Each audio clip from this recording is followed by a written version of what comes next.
102.3 Radio Free, KJLH. Information on the way. Let us have it today. Thank you so much, Steve. Good morning, everyone. We are back, and we've got some very special guests in studio with us this morning. FEMA, the Small Business Administration. We've sent out the word to get them back because there's so much that's changing that we needed an update, and they've been kind enough to come back and bring others to share information with FEMA. Mr. Michael Hart is back. Thank you so much, sir, for being here. Good morning. We appreciate you. Good morning. Along with the SBA, Miss Anita Steenson, she's back, but she brought along Director Jeffrey. He told me not to call him. I'm sorry. I'm just reading the card. Jeff Lusk. Thank you. He said if I call him Jeffrey, he's going to think his mother is reaching out to him. Mr. Jeff Lusk, he's the director there of the Office of Disaster and Resilience in Citrus Heights. But you guys you told me your office covers west. What did you say? Everything west of the Mississippi. West of the all Mississippi. All the way out to Guam, up to Alaska, down to Samoa. Wow. Along from his office, the public information officer, Mr. Corey Williams. Good morning. Good morning. Thank you all for being here. Information has been changing. Everyone's watching the news. Everyone's watching what's happening, with the different fires and the victims. The new administration is in. They just froze federal spending. How does that affect everybody? So we're working with the White House right now to determine if there is going to be any impact to our operations. Right now, today, as I'm sitting here with you today, it's business as usual. Okay. We're accepting applications, we're making loans, and we're working to figure out what we do from this point forward. Okay, that's the SBA. FEMA? It's the same with FEMA right now. Still business as usual, and we are up more than $55 million that we've put out the door. That's grants into families' pockets, individuals' pockets. That's helping them with food, water, medication, home repairs, assistance with home replacement. So right now it's business as usual. And you guys, SBA, the people have been taking advantage of the loans too. You guys got some figures. Yeah. We're up around $234 million approved at this point, and we just want to see that number go up from here. We want to help people with this recovery. It's going to be a long haul. We've been telling everyone, I think the last time you guys were here, you apply for SBA.gov and you register with FEMA.gov.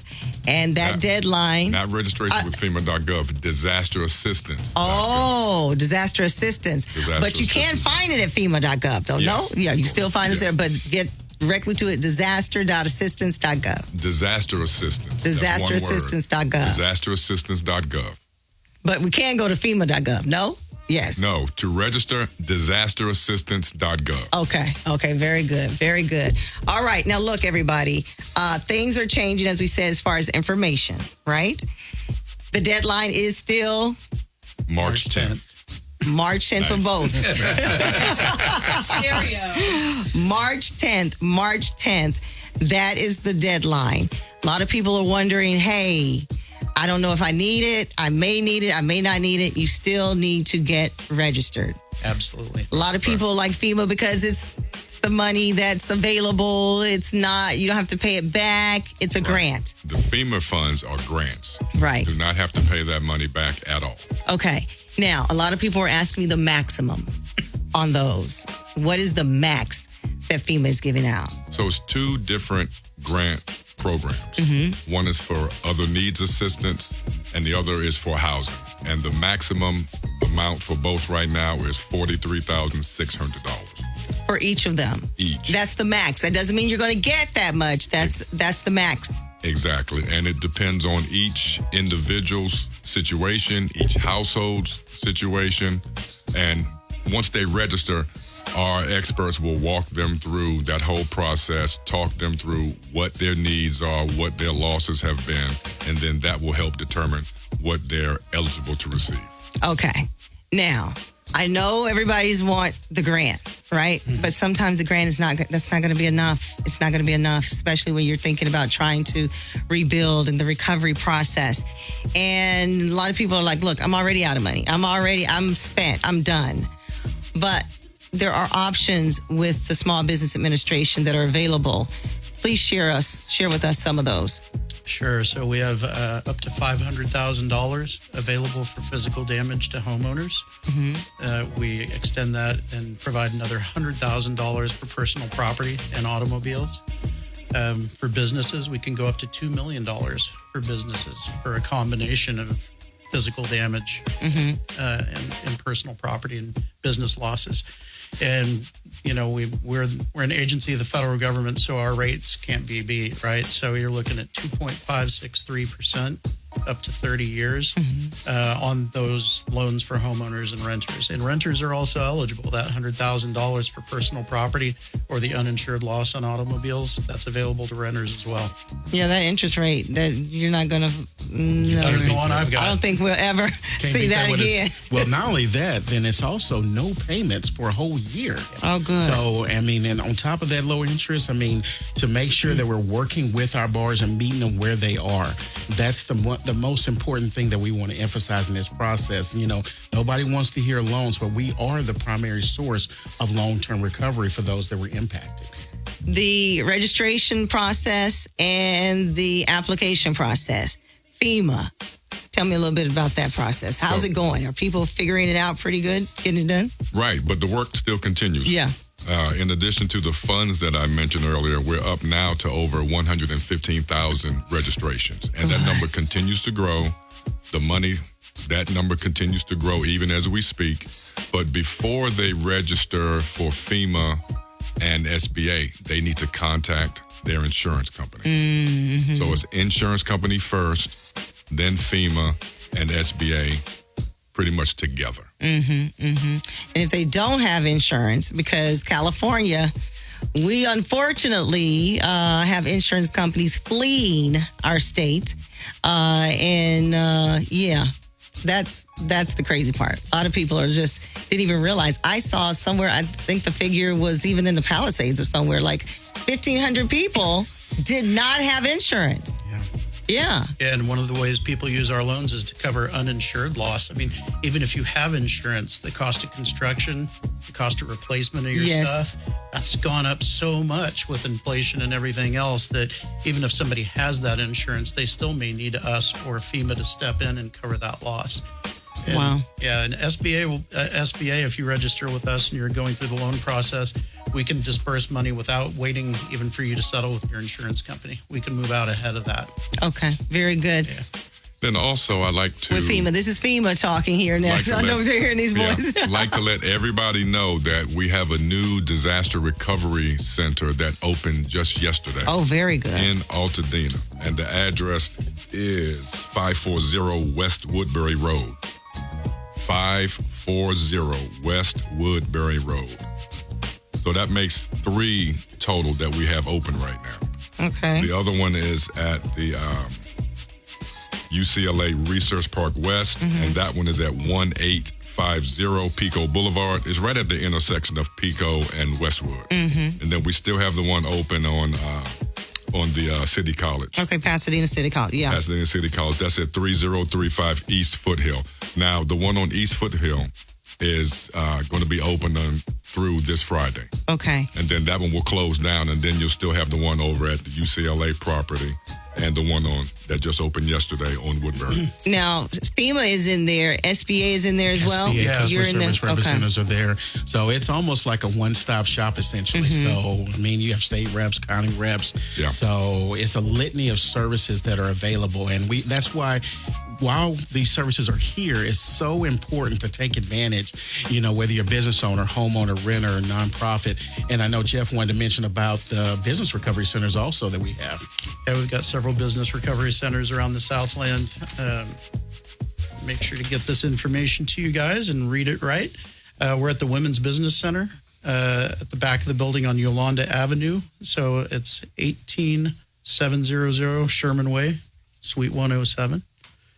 We've got another one down at Santa Monica Chamber of Commerce. We're going to go over there after the interview today, check in on our folks.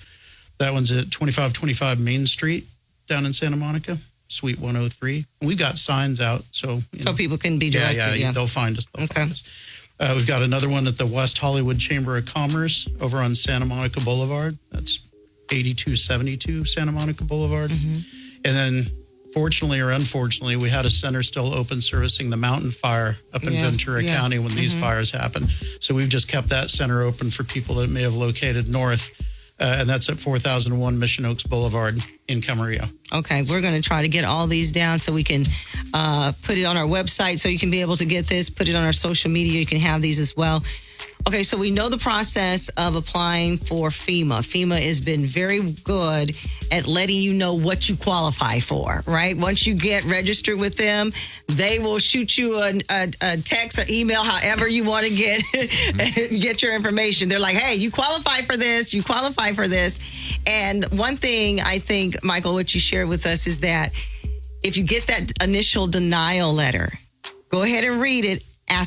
Look what they're asking for. If you get that letter stating that you're not approved at this time, take a look at the whole letter. Toward the bottom, it will always tell you exactly what is needed, what is required to do to move your application forward. It could be that settlement letter from your insurance company, or it could be, hey, your social security number was off. Right. It's incorrect. Your address is incorrect. It may be some other type of paperwork that you need. So denial just means at this time. At this time. At this time. And maybe not for this particular grant. It could be something else that you are later qualifying for. Exactly. And what we encourage everyone to do is stay in contact with FEMA via the 800 number. Process, yes. And that number is 800-621-3362. They can call that number to get registered initially, and then they can call it back, provide their registration number, get an update on their case, etc. Or they can walk right into that DRC. Okay, very good. Okay, that's all FEMA. We get ready to go in deep dive into, I really hate that word, deep dive. I was like, that's going to be the word. That's going to be the deep dive into the SBA, though, because a lot of people are so afraid of getting loans and they don't really understand why they really need to get registered by March 10th, especially if they have a business, they have an LLC or any kind of loss that they don't feel like, oh, I'm not in the fires. But you talk a lot about the economic injury. Yeah. And why SBA is so crucial. And, I can't hone in enough. So many businesses, the reason why we have the deadline of October 8th, we're not trying to encourage people to apply around September or right around October, because economic injury started when these fires started. You see the pictures and you see the Santa Monica Pier and you see the fire blazing in the background. Well, that makes it to where, some people are not going to go. They're not going to travel. Tourism is going to be down. Exactly. Yeah. And that tourism being down, it impacts the hotel industry. It impacts the restaurants. It impacts, the tourists, all the tourism. It's not just the one area. And, so many times there's, businesses, they don't see that economic injury until it's too late. Yeah. That's why the good thing is by starting in that system early, rather than wait until month 5, 6, 7, 8, then it may be sometimes too late. Especially when it comes to restaurants. Restaurants, that's a difficult industry to keep a restaurant open. And if you are not already in the system and you don't see you're struggling and then decide, 5 months in, you've been struggling. That's 5 months that you've struggled. Even now, it may be difficult to come back from that. Yeah, and I think as opposed to taking a loan out with regular banks and stuff, the important thing is once you're in our system and you're working with us, it's a conversation. If we approved you for a certain amount today, but as that business owner, you figure out later, I lost a lot more than that. Come back and let's discuss that. Let's reset the terms of the loan. Let's reset the amount that we're going to lend you. Those reconsideration processes are open and can be ongoing, with us. We're here to help with this recovery. We're not just here to give you paperwork and walk away. Well, the one thing I liked what you said is that it's personal. Yes, very much so. You guys are one-on-one working with each family or individual about their particular circumstances, because, a lot of them are going to come in and they're not going to have paperwork that they need. They're not, their credit score may not be the best at this point. What kind of things do they need to think about when it comes to applying for a loan with you guys? Well, the one thing I always want to say is that for homeowners and renters, it's a pretty seamless process. When you go to the Disaster Recovery Center, it takes about 15 to 30 minutes to go and put in an application. But the one thing I always say, a no is never a final no. Just like Mike alluded to with FEMA, we have up to 6 months to apply for reconsideration. So many things can change throughout the course of a 6-month period. Maybe you didn't have a job at that time, but then 3 or 4 months later, now you have new income coming in. Or maybe there was, sickness in the family and you had extraordinary income expenses that kind of put a strain on your finances. Anything that we can do to overcome that decision, that's what our processing center does. And then we have outstanding customer service representatives who make calls individually to businesses and homeowners who may have been declined or may have withdrew their application, just to follow through on the process with them to say, hey, we want to make sure you come to the Disaster Recovery Center. Come to these business recovery centers. We want to meet them where they are, just like Jeff alluded to, and work through their file and not just say, no, it's over. We really want to make sure we're turning that no into a yes, just like Michael with FEMA. And Adai, I think, unfortunately, we all do this for a living. And our agency is well aware when you look at people's homes that were affected, what records do they have? Yeah. They got out with their pets and maybe a family photo album and, so we're going to work with those people that apply with us to make sure that we guide them through how to get those documents put together and how to work with us to get across that finish line. Well, we appreciate that. Look, we're going to take a quick break here. When we come back, we're going to talk about these GoFundMe accounts. How they affect one agency may not necessarily be a problem for the other agency, all right? So a lot of people with a lot of questions when it comes to that. Good morning, family. It's Adai, Lamar. You're listening to your station. It's Radio Free, 102.3 KJLH.